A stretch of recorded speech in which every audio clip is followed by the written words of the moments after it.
Assalamualaikum warahmatullahi wabarakatuh. Waalaikumsalam warahmatullahi wabarakatuh. Bismillahirrahmanirrahim. Alhamdulillahirabbil alamin. Allahumma shalli wa sallim ala sayyidina Muhammad sahibil busyra salatan tubasyiruna biha wa ahlana wa auladana wa jami'a masyaikhina wa muallimina wa talabatana wa talibatina min yaumina hadza ila yaumil akhirah. Allahumma aikidh qulubal ulama wal muslimin min naumi ghaflatihimul amiki wahdihim ila sabilir rasyad. Allahumma ya hayyu ya qayyum ahyi jam'iyatana nahdlatul ulama hayatan thayyibah ila yaumil qiyamah bi barakati falanuhyiyannahu hayatan thayyibah waj'al afidatan minan nasi tahwi ilaihi warzuqhum minas samarati la'allahum yashkurun warzuqhum quwwatan ghalibatan ala kulli batilin wa dhalimin wa fahishin wa su' la'allahum yattaqun. Alhamdulillah. Mohon maaf, sudah bisa didengar suara saya? Sampun, Yai. Sampun, saged.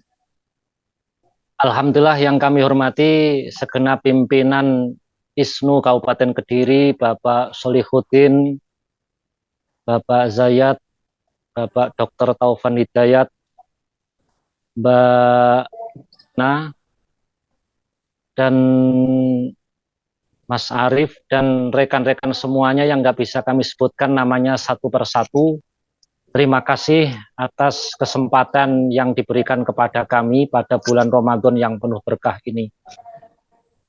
Para teman-teman, sahabat-sahabat, para kiai, para ustadz, Gus, dan semua yang mengikuti acara ini, pada bulan Ramadan ini ada paling tidak ada 5 hal dari hadis Rasulullah yang bisa kita cermati, kita pahami, yaitu satu, tusoffatu fihi syayatin.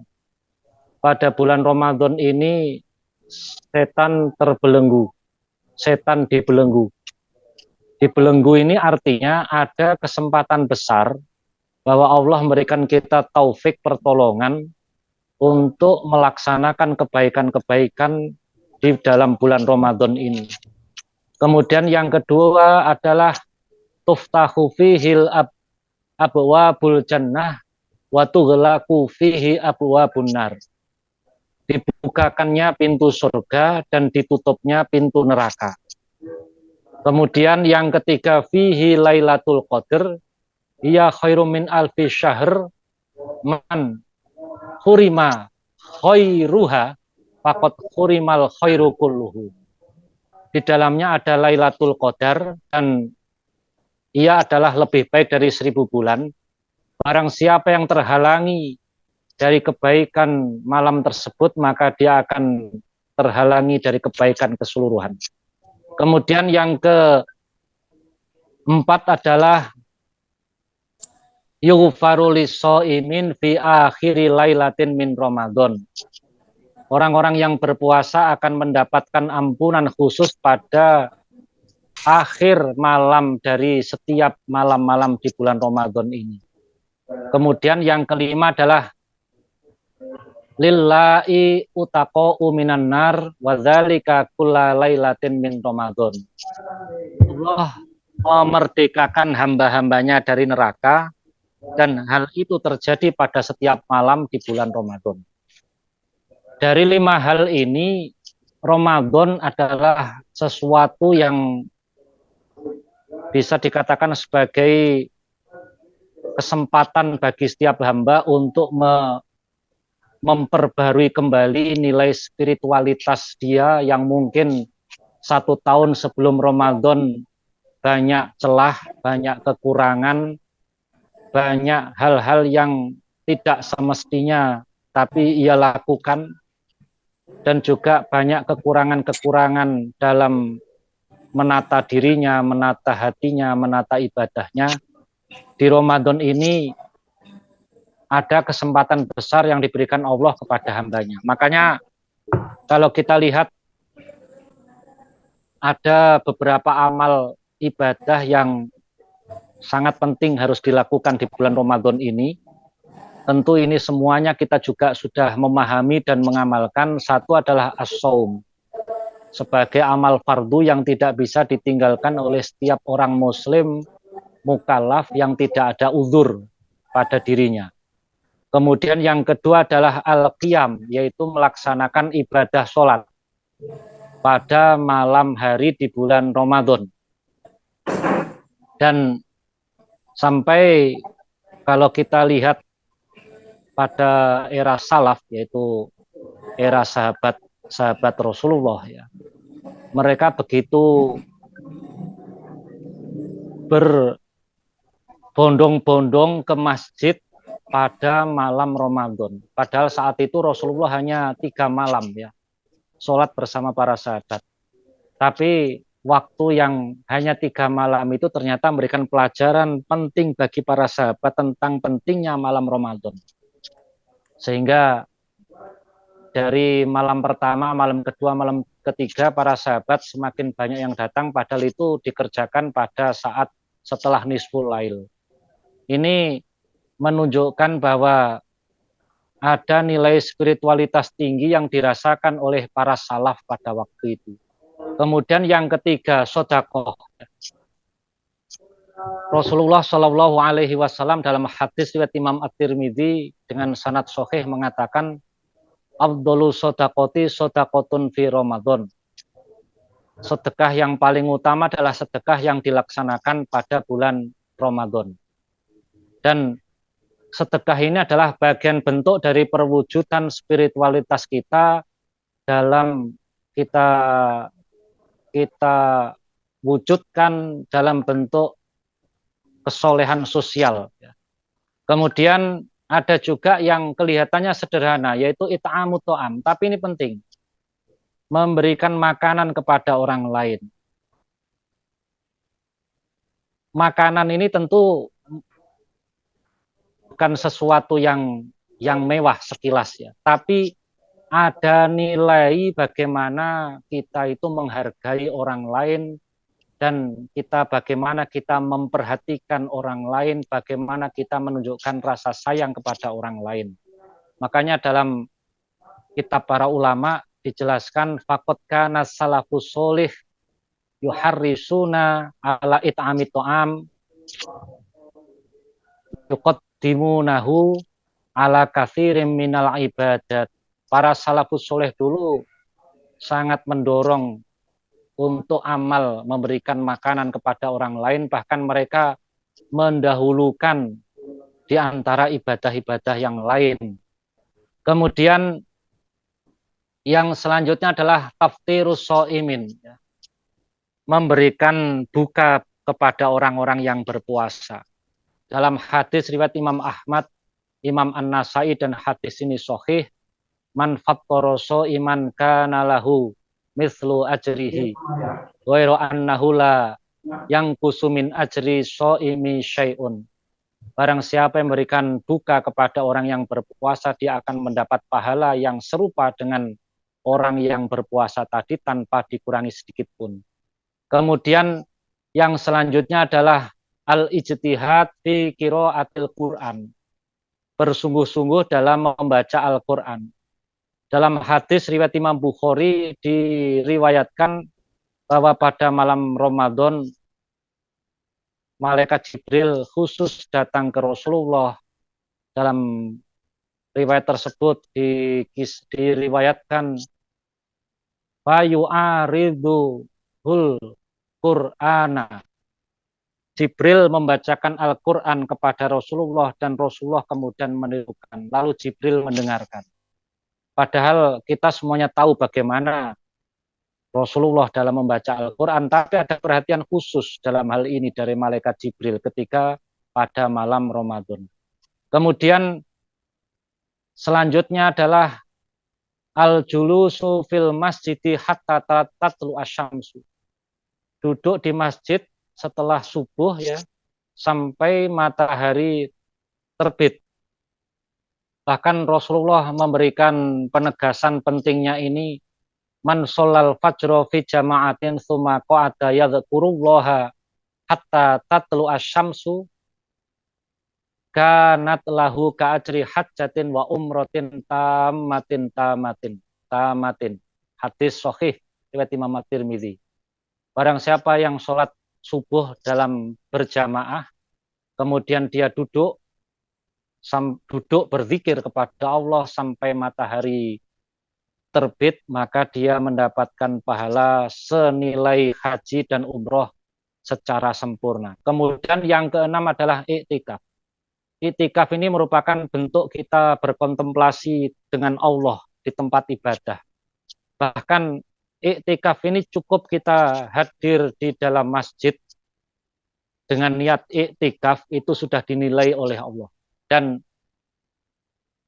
ini sesuatu meskipun kita semuanya sudah paham ya, tentang kemasyru'iyahan iktikaf, tapi terkadang di tengah-tengah kesibukan kita sehari-hari, hal-hal semacam ini diabaikan atau dianggap sambil lalu saja. Kemudian selanjutnya ini mungkin untuk bagi yang mampu adalah al-umroh fi Ramadan. Rasulullah Shallallahu Alaihi Wasallam bersabda dalam hadis riwayat Imam Bukhari dan Muslim, umrotun fi Ramadan ta'dilu hajjah. Umroh di bulan Ramadan senilai ibadah haji. Kemudian yang selanjutnya adalah tahari lailatul qadar. Berusaha mencari atau beribadah tepat dengan Lailatul Qadar. Dan Lailatul Qadar ini sesuatu yang dirahasiakan oleh Allah. Sehingga dalam banyak hadis Rasulullah ada beberapa hadis yang menjelaskan itu bisa di awal Ramadan, di 10 terakhir bulan Ramadan, atau di bulan-bulan ganjil di 10 terakhir bulan Ramadan. Semuanya itu dalam rangka untuk memotivasi kita agar kita terus berusaha beribadah dengan tujuan bisa bertepatan dengan malam Qadar tersebut. Dan tahari Lailatul Qadar ini ada banyak teladan dari Rasulullah dan para sahabatnya. Kemudian ada satu hal yang cukup penting ya, tentang membaca Al-Quran. Di beberapa riwayat seperti yang diriwayatkan oleh Ibnul Jauzi ya dalam kitab Sofatus Sofah, bahwa Imam Syafi'i itu ketika bulan Ramadan itu sampai 60 kali khataman ya. Siang 1 kali, malam 1 kali. Bagi kita mungkin kelihatannya apa? Mungkin bisa membaca Quran seperti sebanyak itu ya. Sebetulnya mungkin saja, tergantung bagaimana dorongan dalam hati kita ya. Seperti kita mungkin anak-anak remaja pada zaman sekarang bisa membuka gadgetnya itu berjam-jam tanpa lelah 24 jam. Itu karena mereka mengapa kok sampai seperti itu kuatnya? Karena mereka memang suka ya, ada motivasi tinggi lah. Para salaf dulu dalam hal menghatamkan Quran di bulan Ramadan sangat banyak contohnya. Mungkin non sewu di Ramadan kemarin saya menceritakan, saya ambilkan dari kitab-kitab itu bagaimana para salaf menghatamkan Quran dalam 1 bulan. Saya urut dari para sahabat sampai generasi setelah Imam Madzhab 4. Ternyata nggak ada satupun dari mereka yang tidak memperbanyak menghatamkan Quran. Bahkan Imam Abu Hanifah itu sampai Idul Fitri itu masih beliau sempatkan 1 kali khatam, dan 1 kali khatam pada siang hari dan 1 kali khatam pada malam hari. Ini menunjukkan bahwa Ramadan ini telah melahirkan, telah membentuk spiritualitas hamba-hamba Allah yang memang punya tingkatan atau punya spiritualitas yang tinggi. Dan tentunya ini tidak menutup kemungkinan bagi kita ya. Bagi kita yang mungkin nun sewu secara umum bisa dianggap awam, tetap ada peluang dalam hal ini. Makanya ada lagi yang ke-9 dari yang saya sampaikan tadi, bagaimana perhatian para salaf di bulan Ramadan ini. adalah al-iktsar minal dzikri wa du'a wal istighfar. Memperbanyak zikir, doa dan istighfar. Ada sebuah hadis riwayat Ibnu Khuzaimah ya. Ini yang oleh sebagian orang dianggap dhaif, tapi ternyata setelah kami teliti ada beberapa ahli hadis yang menegaskan bahwa hadis ini paling tidak hasan. Ada 4 hal yang dianjurkan oleh Rasulullah. Istaksiru fihi min arba'i khisolin. Perbanyaklah kalian 4 hal. Khoslataini turduna bihima rabbakum. 2 hal yang bisa menyebabkan Tuhan kalian ridho. Wa khoslataini la ghina lakum anhuma. Dan 2 hal yang kamu tidak akan bisa meninggalkan keduanya. Wa amal khoslataini allatani turdu nabihima rabbakum wa syahadatu alla ilaha illallah wa tastaghfirunahu. 2 hal yang bisa menyebabkan Allah ridho kepada kalian adalah engkau membaca asyhadu alla ilaha illallah dan wa astaghfirullah. Wa amal khoslataini allatani la ghina lakum anhuma. Ada 2 hal yang kamu tidak butuh kepada keduanya. Batas alunallahal jannah wa ta'udzuna bihi minan nar, yaitu engkau memohon kepada Allah surga dan memohon perlindungan dari neraka. Makanya dalam bentuk doa ini para ulama mengajarkan kepada kita di bulan Ramadan ini kita perbanyak membaca doa Allahumma inni as'aluka ridhoka wal jannah wa a'udzubika min sakhatika wan nar. Ya Allah, saya memohon kepadamu ridhomu dan surgamu, dan saya mohon perlindungan kepadamu dari murkamu dan nerakamu.